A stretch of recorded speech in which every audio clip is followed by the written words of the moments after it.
Hi Year 5, welcome back and welcome to week 4 of our home learning. We're going to carry on our topic of crime and punishment. It's been really wonderful to see all of your home learning so far on this topic. You clearly have enjoyed the week on rules and law, but also the week on slavery as well. So we're going to go back in time today and we're going to experience a little bit of Victorian Britain, what life was like, what crime and what punishment was like. And we may even have a chance to explore what it was like to be in a Victorian prison. So come journey back with me now. Well, here we are, Year 5, in the Victorian period, a time when Queen Victoria herself was on the throne. She reigned from 1837 until 1901. Now, during this time, Britain became one of the most powerful and richest countries in the world. It was a time of great progress. The industrial and agricultural revolutions happened, which meant that there were more factories and machines were built, along with many more ships and buildings and bridges. It was also a time of great innovation and invention. For example, the car and the steam train were invented at this time. And these, along with all the others, changed the way that people lived their lives. As a result, people fled to the cities and where their jobs were, and they became very overcrowded. People were living really close to one another. During this time, the rich got richer, the poor got poorer. The divide between the two grew and grew. And as you can imagine, the result of this meant that the crime rate grew significantly during this period. Let's have a little look at a video now, and during this video see if you can work out what they're talking about, as well as maybe the name of what the police were called during this time. Victorians! In Victorian times, the criminals used a lot of slang words for things. In fact, they practically had their own language. Alright, listen up. This is a flummit job. We'll need a rook, some Davy's dust and a faggot. Luckily, I knows a Nemo will crack a crib for a spangle. Any questions? Sorry, I'm new. Could we run through that again? Well, it's a flummit job. Okay, I'll stop you there. Flummit? Dangerous. Oh, golly. Right, well, carry on. Right, we'll need a rook. A bird? A crowbar, you Tommy Tug. It's Martin, actually. Martin Smith. And can I just say, this is all very exciting. Look, can you get us some Davy's dust or what? Well, I could get us some Martin's dust, if that will help. It means gunpowder, you strut noddy. Gunpowder? There's no need to yaffle. Do you want the raw lobsters on our tail? I'm sorry, are you afraid we'll be pursued by uncooked seafood? No, not seafood. The cheese. The noses. Whoa, am I glad I'm not in your head? I mean, where did this fear of cheese come from? Do you want a ding on the coconut? Oh, pudding? Yes, please. He's talking about the peelers, you doddy. Is that to peel the cheese or the coconut? The rozzers. The crushers. The blue devils. The cops. Oh, the police. Well, why didn't you just say? Because if they could understand what we're saying, then they'd know what we're up to, wouldn't they? And what are we up to? We're planning a burglary. Ah, As I suspected all along, Detective Martin Smith, Scotland Yard. Who's the strut noddy now, you back-jumping gups? We are. It's a fair cop. So I love the Horrible History team. They are great at making history funny. So did you find the word that they called the police? Well, there were quite a few words in there, but the main one were the peelers. Let's have a look at why. So during the Victorian time, the police force was introduced.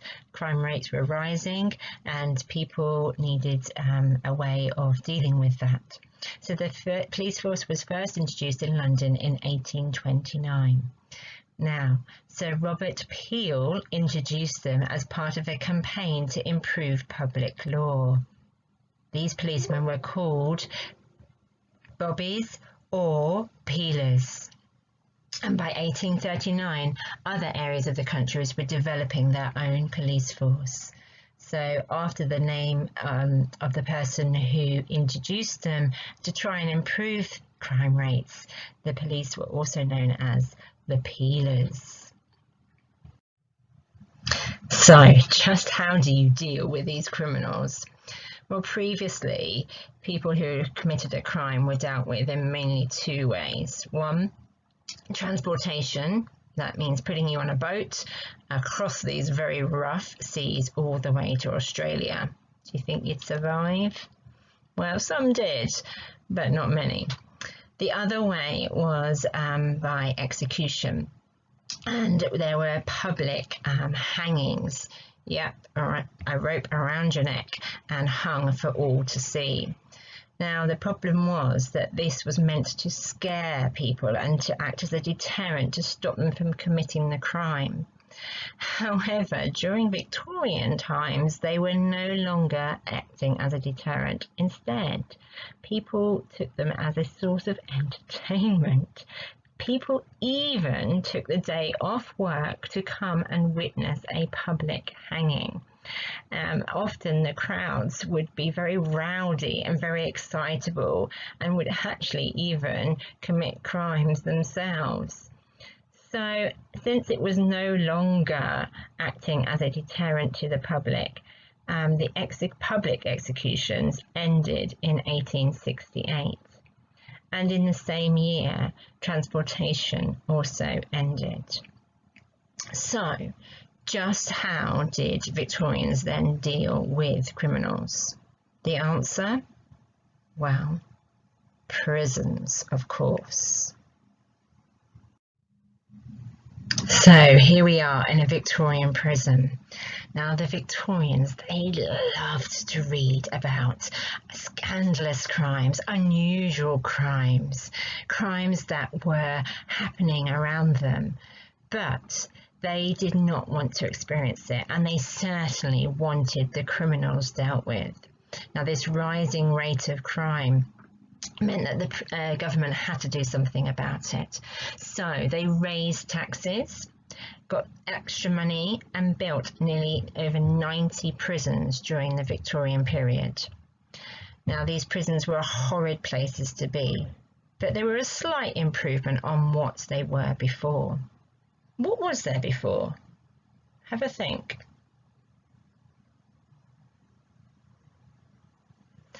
Yeah, you're right. It was castles and dungeons.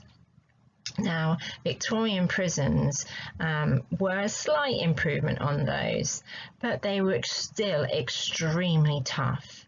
People were often crammed in together, and it didn't matter whether you were a child or whether you were an adult, you were in together.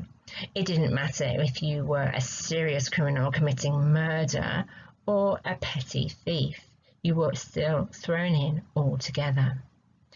And people, while they were there, had to do some serious hard labour. This meant carrying out physically demanding tasks, and you had to do this in complete silence. Let's have a look at some of those tasks now.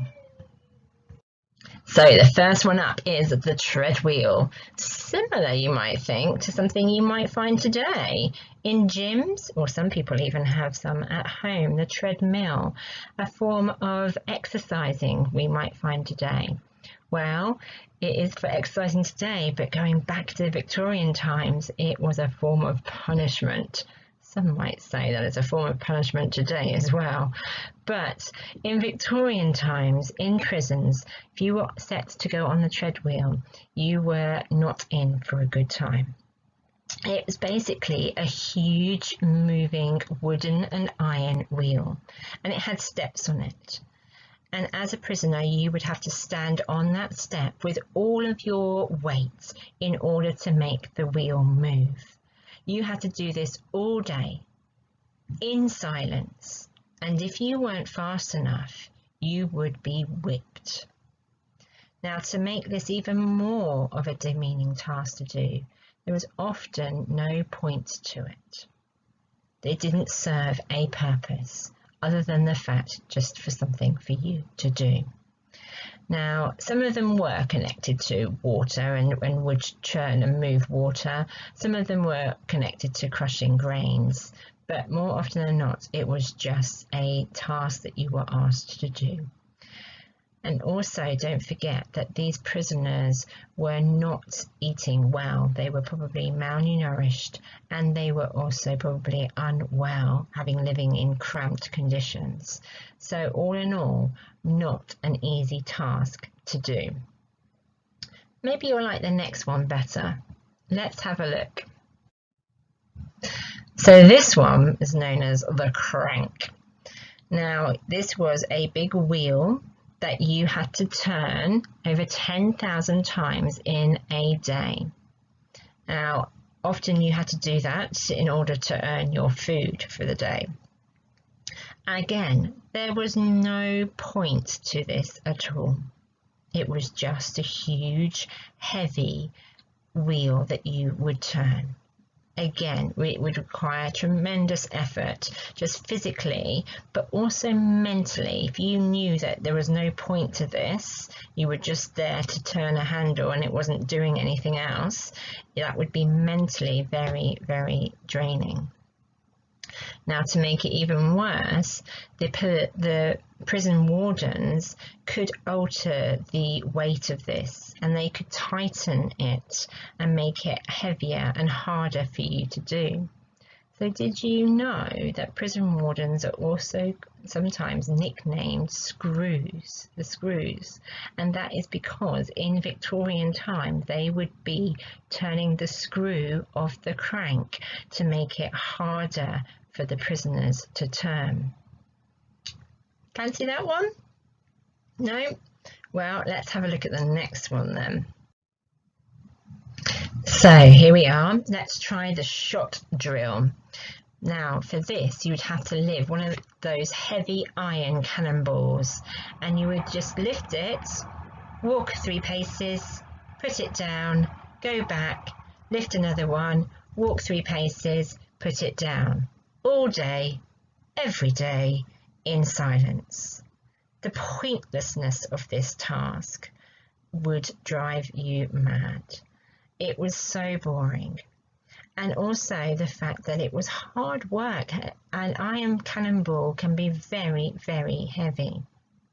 So again, remember, these prisoners are weak, not fed well, probably unwell, and to do this task physically and mentally would take all your strength. Let's have a look at the next one. Fingers crossed this one might be a little bit better. Let's see. So here we are, picking oakum. Picking oakum? Not heard of that one before. Well, this is where you would be given a piece of tarred rope, okay, and you would basically have to pick apart all those fibres in that rope so that those fibres can be used again. So we do have a task here, a point to it. Those bits of fibres that you would be picking apart, you are doing it for a reason, so at least that's something. But tarred, harsh rope every day, picking those apart, can you imagine what they would do to your hands and your fingers? I'm not sure I'd like that one either. I wonder, which one would you choose to do if you had a choice? So year 5, it's off to Victorian prison with you. What I'd like you to do is to go and experience what it would be like, well, a little bit of what it would be like to be a Victorian prisoner. I have got some ideas here for you of our own versions of the treadmill, the shot drill, and picking oakum. You could use my ideas or come up with your own versions of them, and then have a go at doing them. Now, if you're feeling brave, you could ask an adult in your home to be the prison warden and ask them to make sure that you are doing it in complete silence. Have a go at doing each task for up to 10 minutes. and see how you feel doing it. Which one is the worst to do?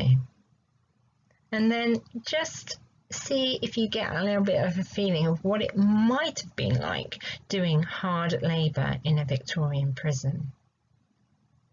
So let's have a look at my ideas, and then you can see whether you want to use these or adapt them for your own.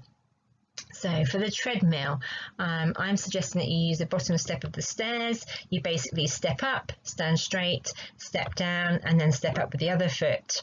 Okay, and maybe you could get your prison warden to clap a rhythm to make sure that you are keeping it steady and that your pace is not slowed. How about the shot drill? Now, I don't have access to an iron cannonball, but a version at home is you could use a bucket of sand or water maybe, try not to spill any, or bags of flour or sugar, anything that you can find. And then you place these items 3 paces apart, maybe create a rectangle, so 2 rows of 3, and you lift an item, move it to the next space, lift it, move it, lift it, move it, lift it, move it, all the way around the rectangle until you've moved each one into this new place. And then you repeat, and you keep going in silence for at least 10 minutes. Okay, and my last suggestion is for picking oakum. Now again, I don't have any access to tarred rope, and I wouldn't really recommend that you would do that, really. But maybe some string or some wool, if you can find some at home, and just sit in a chair and pick apart all of those strands. Make sure you tidy them up after yourself as well. But make sure you're doing that in complete silence, without looking at anyone. So those are my suggestions, but I'm sure you can come up with some of your own versions of the treadmill, the shot drill, and picking oakum. You might want to write them down, you might want to take some pictures of you doing that, you might want to write down some of your thoughts and feelings about which one was the worst one to do, what you felt while you were doing it, and maybe what you think it would have really been like to do the real hard labour in a Victorian prison. Have a go at experiencing something, and it'd be great to see what you do.